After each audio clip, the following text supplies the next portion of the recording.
Voilà, bonsoir à toutes et à tous, ou bonjour, suivant l'heure à laquelle vous regarderez ça. C'est Business Hour. Donc, je suis Laurence Favier et je suis avec Marie-Josée Maurice. Bonjour à tous et toutes. Et aujourd'hui, nous allons parler, donc, dans cette Business Hour, de bore-out. Alors, qu'est-ce que c'est le bore-out? On parle beaucoup de burn-out, mais le bore-out est aussi quelque chose qui gagne du terrain, on va dire. Donc, si tu veux nous en dire plus, Marie-Josée. Oui. Alors, bore, to be bored, c'est s'ennuyer. Boring, c'est ennuyeux. Donc, le bore out, c'est faire un stress professionnel basé sur l'ennui et la quantité d'ennui phénoménale qu'on peut avoir. Et donc, je suis allée à un congrès il y a 10 jours. J'ai pris plein de notes. J'ai trouvé que c'était très intéressant. Parce que on commence à faire des congrès sur le bore-out. On a fait des congrès sur le burn-out et là maintenant on fait un congrès sur le bore-out. Je ne savais même pas que ça existait. Oui, parce Donc qu'on je suis ravie d'avoir été découvrir ça. Pardon. oui, parce qu'on pourrait se dire, qu'est-ce qui fait que déjà que je m'ennuie au travail et qu'est-ce qui fait que le fait que je m'ennuie au travail peut conduire à du stress et à un mal-être. C'est assez étonnant. Et en creusant, bah oui, si on ne sait pas quoi faire de nos journées, si on est sous-occupé, sous-employé, petit à petit, si ça dure longtemps, ça peut voilà, être une source de stress. Voilà, qu'est-ce que je vais faire pendant toute cette journée? J'ai pas assez de choses à faire. Est-ce que c'est est-ce que je perds ma confiance en moi avec ça? Est-ce qu'on a confiance en moi? Est-ce qu'on ne me confie pas de choses à faire parce que je ne suis pas à la hauteur, par exemple? Donc, il peut y avoir beaucoup de choses qui viennent, qui remontent, comme on dit, dans ce genre de situation. Mmh. Et donc, peut-être voilà, par rapport à ce congrès, qu'est-ce que tu as découvert? Quels sont les points qui t'ont le plus frappé, Marie-Josée, le plus marqué Ben, écoute, beaucoup de points. Alors j'ai pris pas mal de notes que j'ai relues tout à l'heure en me disant mais par où je vais commencer? J'en sais rien. Je vais peut-être prendre la première note et puis je pense qu'on en a pour plusieurs, peut-être même plusieurs business hour. Mais Laurence, tu devrais être contente parce que ça va reprendre des choses qu'on a dites les fois précédentes. Mhm. Bah, c'est bien, ça fait un récapitulatif en même temps. C'est juste extrêmement cohérent et ça me convient bien. En tout cas, ça m'a bien convenu. Alors, le premier mot que j'ai écrit, c'est atrophie de la pensée et appauvrissement de la pensée. Et en fait, les personnes sont dans une atrophie de la pensée, un appauvrissement de la pensée, parce qu'ils sont toujours on leur demande plus de réfléchir, on leur demande plus de créer, on leur demande de faire des choses qui n'ont aucune valeur, qui n'ont pas de sens. En tout cas, des choses auxquelles les gens n'arrivent plus à donner de sens. Et c'était intéressant de mettre là derrière un mécanisme qu'on retrouve dans pas mal d'entreprises, je pense, et même d'administration, parce qu'on a aussi parlé des administrations, où en fait maintenant c'est un calcul comptable, c'est des algorithmes de pensée. Oui, il faut faire ci parce que au bout de ça, il y a des chiffres. On va aligner des chiffres. Il y a des chiffres qui ont été alignés parce qu'on a fait le bilan. Il y a des objectifs avec des chiffres. Et au milieu de tout ça, il y a des chiffres. Et ça n'a pas de sens. Donc les gens, euh, ils sont évalués à la hauteur de chiffres de production ou de chiffres de choses créées. Mais il y a plus l'humain derrière. Donc, les chiffres sont là pour faire parler. Et c'est ce qu'on disait un petit peu quand on a fait le bilan de l'année 2019. Oui, les chiffres, d'accord, Ils sont là pour faire parler, pour faire réfléchir, pour faire créer et aller plus loin, mais ils sont là, pas là pour faire taire. Et là, il y avait un psychanalyste dont j'ai le nom, Monsieur Roland Gori, qui est psychanalyste et professeur émérite en psychopathologie clinique à Aix-Marseille. Et il a dit une phrase que je vais essayer de le retrouver. Ah oui. Les chiffres les chiffres doivent être là pour faire parler et pas pour faire taire. Et en fait, quoi d'autre est possible? Qu'est-ce qu'on peut faire avec ça? Toutes les questions que tu poses régulièrement, c'est qu'est-ce qu'on peut créer avec ça? Qu'est-ce que ça peut créer? Mais c'est comme ça. Tac, tac. Du coup, les choses n'ayant pas de sens, les gens agissent et en fait, il y a de moins en moins de créativité. Je sais pas ce que ça soulève chez toi, tout ça, Laurence. C'est un peu comme si on mettait les gens dans des petites boîtes, en fait, vraiment toutes petites, avec un découpage des tâches, par exemple, très morcelé, ce qui fait qu'on ne voit pas forcément c'est quoi le but final, c'est quoi le produit fini, par exemple. Je fais telle petite tâche, mais est-ce que j'ai aucune idée de ce que ça, voilà, quelle est la pierre à l'édifice que je peux être, quel chaînon je suis dans la chaîne. Et si on a plus cet intérêt de voir, je construis quelque chose en groupe, par exemple, aussi, il y a ce côté-là de travailler à plusieurs pour atteindre un objectif, ce qui semble ne plus être le cas, parce que là, c'est un peu l'isolement, d'après ce que tu dis aussi. Hein. Oui. C'est pas forcément des petites tâches. Par exemple, il donnait un exemple qui me parle très très bien, parce que je travaille aussi en milieu hospitalier. Et nos actions hospitalières et nos actions de soins, qui ne sont pas dans des petites boîtes, hein, parce que ça, on va dire, c'est dans le long terme, avec de l'humain, tout ça. Et bien de plus en plus, et ça je le vois personnellement, de plus en plus, c'est circonscrit par combien on a gagné, il faut plus, il faut moins de ça.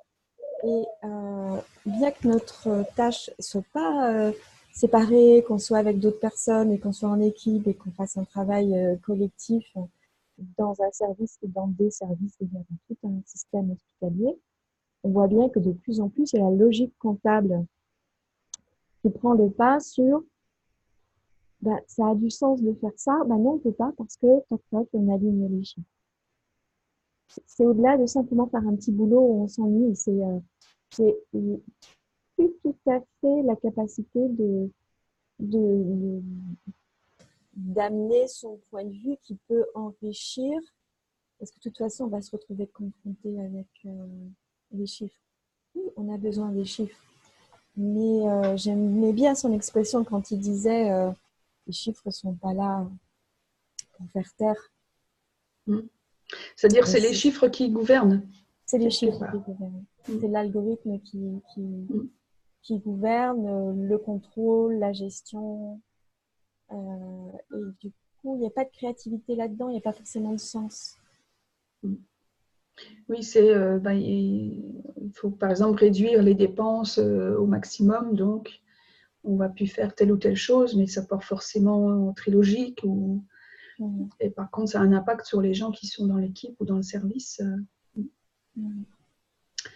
Et quoi d'autre est possible, oui, dans ce genre de situation? Quelles questions est-ce qu'on peut poser? Pour les personnes qui vivent ça? Oui, quoi d'autre est possible? Qu'est-ce que je pourrais changer là-dedans?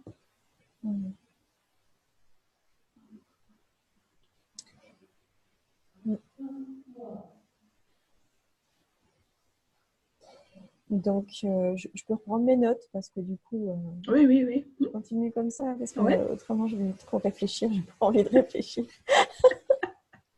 Oui, puis bon, on fait quelque chose de relativement rapide et d'avoir déjà plusieurs idées sur bah, le burn-out, qu'est-ce que ça peut être, comment on en parle, comment on le détecte. Voilà, ça peut être aussi des pistes.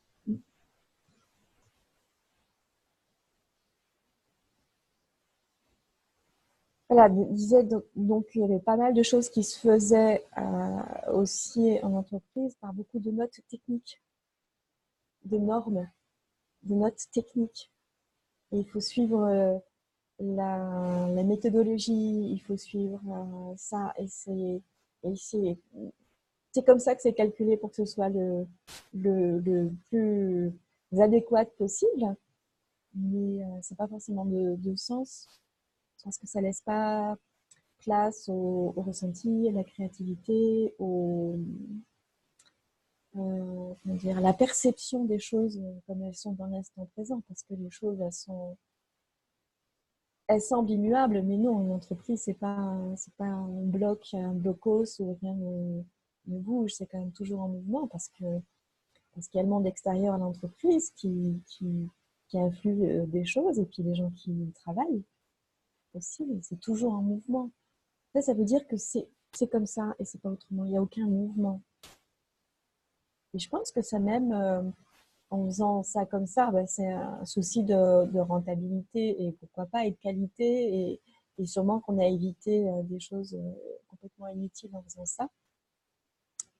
Mais a priori, quand on ne peut plus passer outre les notes techniques ou les recommandations d'usage et de formalité,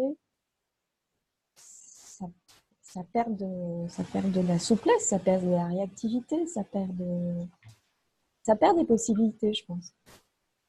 Oui, puis ça fait aussi qu'il n'y a plus personne qui a la vue d'ensemble de ce qu'on a au départ et vers quoi on va. Chacun voilà, son petit travail à faire, son petit job. Je me souviens oui, dans un certain moment d'un boulot que j'ai fait où il y avait c'était des processus. Donc, il y avait entre plusieurs équipes, telle équipe, elle préparait ça, ça arrivait dans l'autre. Alors, des fois, il y avait des outils informatiques, des applications qui permettaient d'automatiser. Quelquefois, il y avait des actions manuelles. Donc, suivant la situation, il fallait aller dans telle application, regarder les différents dossiers qu'il y avait à traiter pour la journée, par exemple, et s'en occuper, faire telle et telle chose pour que l'équipe suivante puisse prendre le relais et puis continuer le processus de création de quelque chose, en fait. Et c'est vrai qu'il n'y a pas de marge de manœuvre. La seule marge de manœuvre qu'il y a, c'est quand il y a un problème, d'avoir une vue d'ensemble pour ceux qui pourraient l'avoir encore, et de contacter concrètement, de téléphoner, de faire une réunion, d'avoir un lien physique et humain avec une autre équipe et dire tiens, toi de ton côté, qu'est-ce que tu as, moi j'ai ça, comment est-ce qu'on peut dépatouiller le truc pour que ça fonctionne, que ça refonctionne. Et c'est dans ce côté-là qu'il y a la plus-value. Mais si tout roule vraiment et que c'est que des tâches qui s'enchaînent, c'est vrai qu'on peut s'ennuyer. Ou qui sont prévues à l'avance, qui s'enchaînent et qui sont prévues, prévisibles. Oui, parce que tu sais que telle équipe fait ça, ça t'arrive de telle façon. Toi, tu le reçois, tu fais tel et tel truc. Après, soit tu cliques sur OK, soit tu remets dans une autre application ou tu envoies par un mail. Voilà. Et puis, l'autre personne prend le relais après. Voilà, ça fait tout un enchaînement de choses. Voilà, donc ils évoquaient ça. Du coup, ça laisse plus la place à la réflexion. C'est sûr que non. Ça laisse plus la place à grand-chose. Et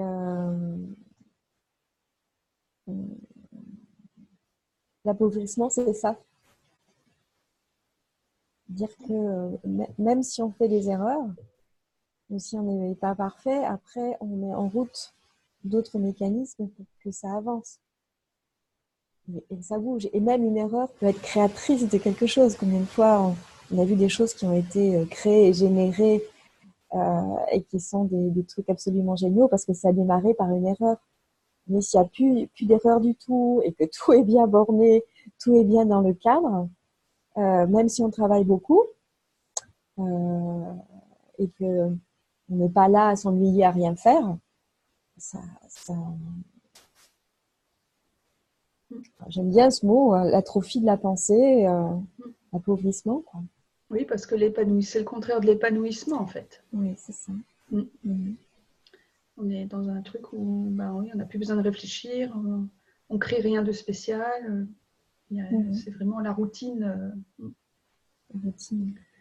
Ouais. Et donc, est-ce qu'on a un électrochoc à un moment donné? Est-ce qu'on se rend compte de ça? Est-ce qu'on a, avant de vraiment d'aller au bout de ce bore-out, et est-ce qu'on peut réaliser qu'il peut y avoir autre chose et chercher autre chose, poser des questions pour sortir de ça? J'aime bien les 4 questions qu'on a posées il y a 3 ou 4 séances. Et le bore-out, qu'est-ce que c'est? Qu'est-ce que j'en fais? Alors, c'est vrai que j'ai rajouté une 5e question que j'aime bien. C'est après, qu'est-ce que j'en fais? C'est est-ce que ça marche? Est-ce que ça marche pour toi? Est-ce que ça pour la marche pour moi? personne? Ouais. Bien sûr. Est-ce que ça marche pour moi? Et est-ce que je peux changer quelque chose? Si oui, comment? Et qu'est-ce que c'est? Qu'est-ce que j'en fais? Est-ce que je subis? Est-ce que je peux changer quelque chose? Est-ce que je peux m'autoriser à sortir du cadre? Et est-ce que ça marche pour moi? Oui, c'est ça. C'est de prendre conscience, en fait, de la situation. Ça peut être la première étape, la prise de conscience. Puis après, ça peut être, ok, oui, c'est comme ça. Et peut-être ça me plaît aussi. Peut-être ça me convient parce que j'ai pas besoin de réfléchir et je peux garder mes neurones pour, en dehors du travail, faire d'autres choses où je vais m'épanouir. Ça peut être ça aussi. Ou alors, non, ça ne me convient pas et qu'est-ce que je peux changer là-dedans? Qu'est-ce que c'est? Qu'est-ce que j'en fais? Est-ce que je peux le changer? Et si oui, comment? Et est-ce que ça me convient? Est-ce que ça marche pour moi? Voilà. Oui, ça peut être quelque chose qui s'enclenche avec cette prise de conscience que le travail qu'on fait, c'est pas... Ok, peut-être on a le salaire à la fin du mois, mais c'est pas super top au niveau de l'épanouissement personnel. Et si ça ne convient pas, voir qu'est-ce qu'on peut enclencher d'autre pour sortir de ça, pour faire autre chose, choisir autre chose. Parce qu'apparemment, le bore-out a autant d'effets négatifs que le burn-out. Donc, des problèmes de santé, des problèmes d'estime de soi, des problèmes psychologiques, une fatigue, un désintérêt. Oui, ça donne l'impression de stagner, de ne plus avoir d'évolution de carrière aussi, des choses comme ça, parce qu'on est coincé dans un truc, dans un système. Et puis c'est souvent même toute une entreprise qui peut être basée là-dessus. Et pas seulement un service. Dans les services de production, parfois c'est bien que ce soit automatisé et qu'il y ait des choses pour que ça... c'est comme ça, mais c'est toute une entreprise qui fait ça sur ce système-là et qu'il n'y a pas d'ouverture, de porte ouverte. Je pense que... Dans votre travail en tant que salarié. Quelqu'un qui parle, c'est Valérie? Non, elle est passée en muet, donc peut-être qu'il y avait une conversation à côté. Bonjour. Bonjour. Oui, c'est ça. Donc après, cette prise de conscience, est-ce qu'on va changer quelque chose? Est-ce qu'on est coincé dans ce système? Est-ce qu'on est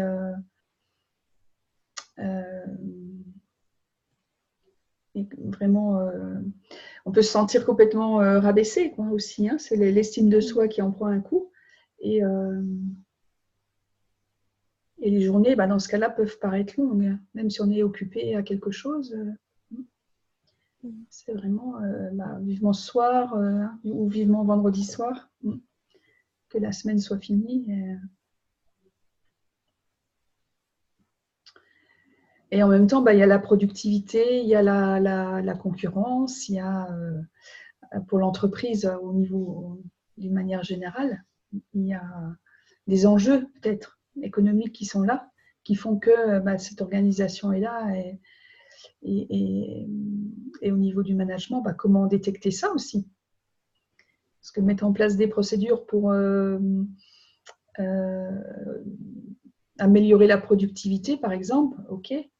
Et après, il y a le bien-être des salariés, le bien-être des employés dans ce qu'ils font. Est-ce qu'ils peuvent s'épanouir quand même d'une certaine manière ou pas? Et puis suivant les personnes, les réactions vont être différentes aussi. Hein. On va supporter ou pas. Enfin, voilà, il peut y avoir tout type de réaction aussi. Ou aucune réaction parce que la personne ne se rend même pas compte qu'elle est en train de partir dans le bore-out. La question que je me pose, c'est que si on commence à faire des congrès là-dessus, c'est que ça prend de plus en plus de place, c'est que ce n'est plus quelque chose de très très local. Ça devient courant. Donc, peut-être un signal d'alarme à poser là-dessus, c'est comment est-ce qu'on peut garder de la créativité, de l'inventivité dans les entreprises pour éviter le bore-out. Bon, toutes les entreprises ne sont pas concernées. Mais... Oui, après, ça dépend dans quel secteur. Puis il y a aussi les personnes qui faisaient quelque chose, qui prenaient plaisir à faire quelque chose et puis qui se retrouvent au bout d'un certain temps à s'ennuyer et à faire ce qu'elles ont à faire. Ça peut être ça aussi, sans que ça vienne forcément de l'entreprise. Ça peut être aussi la personne qui évolue et puis qui s'accommodait de quelque chose, d'une situation avant, puis il arrive un moment où elle ne peut plus s'en accommoder et on peut aller aussi vers du burn-out dans ce cas-là. C'est pour ça que la semaine dernière, tu posais la question, qu'est-ce que je peux faire qui me plaît bien dans mon travail? Oui, voilà, c'est de retrouver ce truc qui va motiver, qui va donner envie de se lever le matin, que ce soit dans son travail officiel ou dans autre chose aussi, ça peut être dans sa vie en général. Donc, ce n'est pas une question anodine. Cette question de la semaine dernière, elle est même dans un contexte économique qui commence à pointer de manière officielle. Ouais. Oui, c'est vrai, si on en parle comme ça de manière officielle et avec des conférences et des choses comme ça, c'est que c'est un réel souci dans la société. Et ça commence à prendre de l'ampleur. Qu'est-ce qu'il faudrait pour qu'on n'en prenne pas trop et que ce soit juste une tendance qui va trouver à changer de direction oui. Parce qu'on fait attention, parce qu'on en parle. Oui, qu'il y ait des prises de conscience suffisamment tôt pour inverser ce phénomène-là, s'il prend d'ampleur, oui, effectivement. Ouais. Ça peut être aussi, parce que j'avais fait une petite recherche aussi, qu'est-ce qu'était le bore-out. C'est aussi quand on passe plus de temps depuis son ordinateur au travail, qu'on passe plus de temps sur Facebook ou à faire des achats en ligne qu'à faire le travail qu'on a à faire. Donc on va être plus lent et puis on va faire des erreurs aussi, parce qu'on n'a pas envie de le faire, parce que c'est devenu barbant peut-être aussi, alors qu'au départ ce n'était pas le cas. Donc c'est tous ces signaux d'alarme qu'est-ce qu'il faudrait pour les voir suffisamment tôt pour pouvoir changer, alors aussi bien au niveau de l'entreprise qu'au niveau de la personne elle-même, de se rendre compte qu'il y a des trucs qui ne marchent plus pour elle et qu'est-ce qu'elle pourrait faire pour changer ça.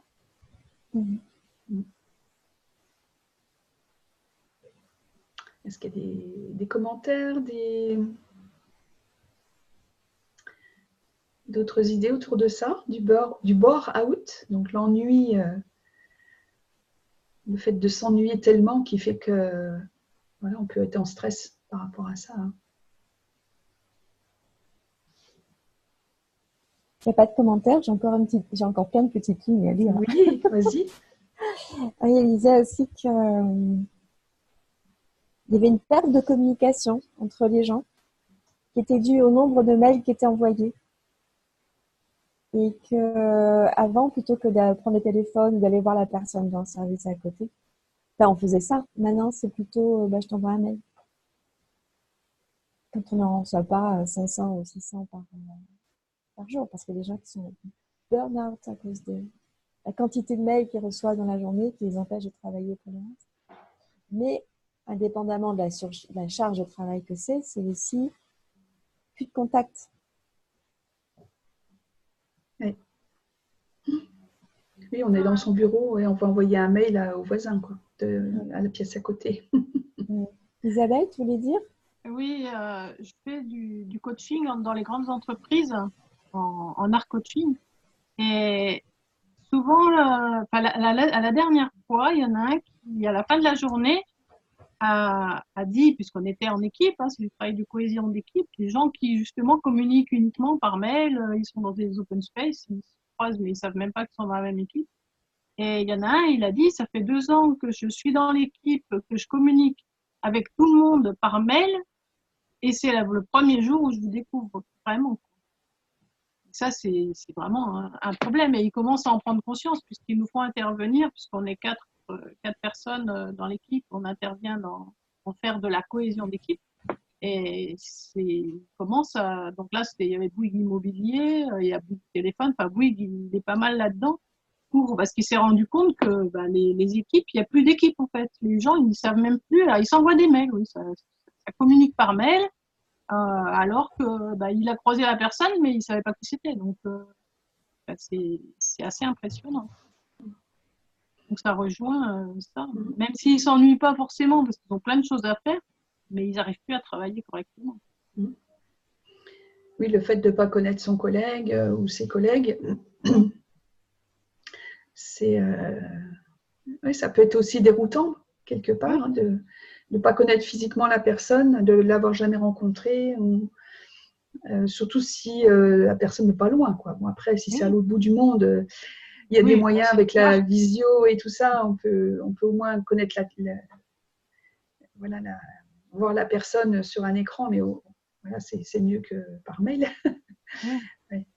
Et là, ils travaillent sur un même projet, chacun un petit bout du projet, et puis ils communiquent par mail et c'est tout. Donc, c'est assez impressionnant. Et là, disons que la direction commence à s'en rendre compte. Parce qu'il y a un problème, quoi. Les gens, ils sont angoissés à l'idée de venir travailler, ils sont pas bien, quoi. Oui, justement, s'il y a des signes comme ça de gens qui commencent à être pas très bien, ça peut être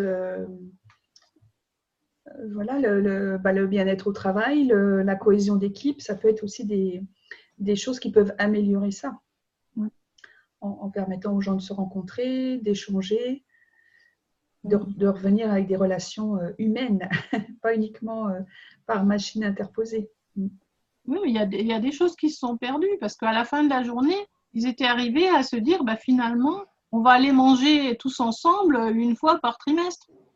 Ça, il y a longtemps, ça se faisait régulièrement. Et là, maintenant, même plus, ils y pensent, quoi. Il faut que nous, de l'extérieur, on arrive en disant, mais faites des petites choses, faites des petits déjeuners tous ensemble. Donc ça, les petits déjeuners, c'était prévu une fois par semaine. Donc ils avaient fixé ce qu'ils avaient à faire. Mais nous, on a halluciné, quoi. On disait, mais même pas, ils y ont pensé avant. Ah oui. Il faut de nouveau repasser l'information. C'est des choses qui se sont perdues en route, en fait. Ouais. Puis avec les évolutions, la productivité, la concurrence, la mondialisation, enfin tout ça, c'est aussi des facteurs qui font que dans les entreprises, il y a des choses qui ont dû changer pour être plus productives, pour être plus dans le flot des choses et rester dans le... Et du coup, ils reviennent au passé, quoi. Oui, parce qu'on y gagne beaucoup avec les emails, mais on y perd pas mal. Voilà, faut pas tomber dans l'extrême, quoi. C'est comme souvent, faut rester raisonnable ou dans quelque chose qui soit qui convienne au plus grand nombre, quoi. Mhm. Puis ça peut être une source d'erreur. Moi, ça m'a fait penser à moi simplement. C'est-à-dire que avant, je ne le faisais pas, mais je le fais de plus en plus et il faut que je fasse attention à ça. C'est que j'envoie des textos. Et les textos, c'est souvent très court. Mais ça laisse place à plein d'interprétations et de mauvaises interprétations. Parce qu'il y a tout le langage corporel qui est pas là, il y a tout l'émotionnel qui est pas là, et des mots alignés comme ça sur du papier ou sur un écran, ça a deux sens, le sens qu'on va bien lui donner en le lisant. Ah oui, l'interprétation pour une même phrase. On perd une donnée qui est celle de l'émetteur, c'est-à-dire qu'il y a l'énergie qu'il y a derrière, c'est pas simplement les mots, il y a aussi l'énergie qui pourrait dire attention là ou faire attention à ça. Enfin, ça éveille des choses qu'on capte comme ça. Le langage corporel, c'est 80% ou 90% du langage de l'expression de ce que l'on dit. Mais si on est juste dans les emails et les textos, on perd toute cette dimension-là. Ça veut dire qu'il y a une grande perte aussi d'informations en passant. Oui. Et que parfois, effectivement, d'aller rencontrer l'autre et lui parler, ça permet de récupérer les informations qui sont subtiles, mais qui sont nécessaires et qui font partie de la vie de l'entreprise. Parce que l'entreprise, c'est quelque chose de vivant par les personnes qui sont vivantes dedans. Et si on en perd l'expression, je pense qu'il y a un manque à gagner. Oui, les mails, mais pas que.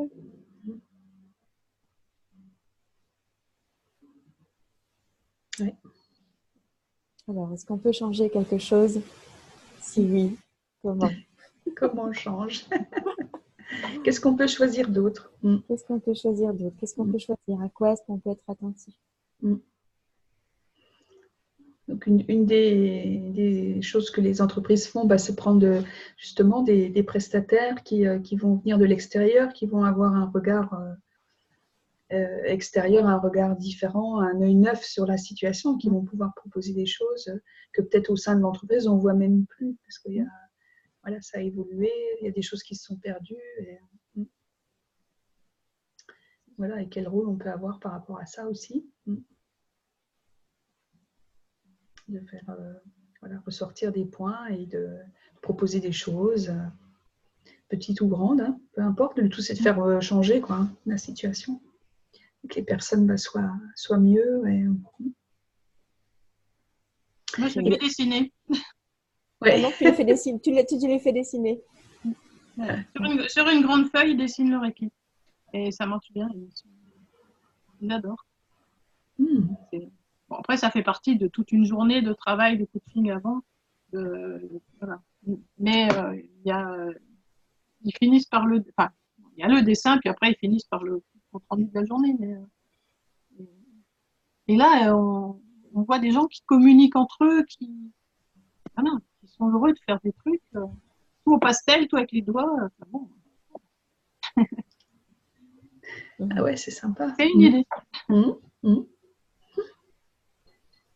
Une belle proposition en tout cas. Une belle invitation au changement. Ouais. Ok, je pense qu'on a terminé pour aujourd'hui. J'ai juste envie de rajouter une petite question. Pardon. Oui. Une question à la Laurence Favier. Ah, vas-y. Qu'est-ce que ça crée plus de communiquer en direct? Oui, c'est vrai. De regarder ça aussi. Qu'est-ce que ça pourrait créer de plus grand encore pour tout le monde? C'est vrai. Au-delà de la rentabilité, au-delà de toutes ces choses-là, est-ce que quelquefois perdre entre guillemets un peu de temps, est-ce que ça n'en fait pas gagner beaucoup bien plus après?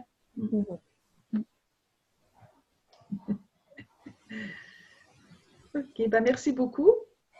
Merci. Merci. Rendez-vous dans 2 semaines et puis On verra si on continue sur ce sujet-là, Marie-Josée, peut-être. Oui, je l'ai encore. T'as encore des choses à... Eh ben, on peut continuer là-dessus et puis voir où ça va nous mener. Ok. Merci beaucoup. Merci. Et à Merci. bientôt. À bientôt. Au revoir. Au revoir.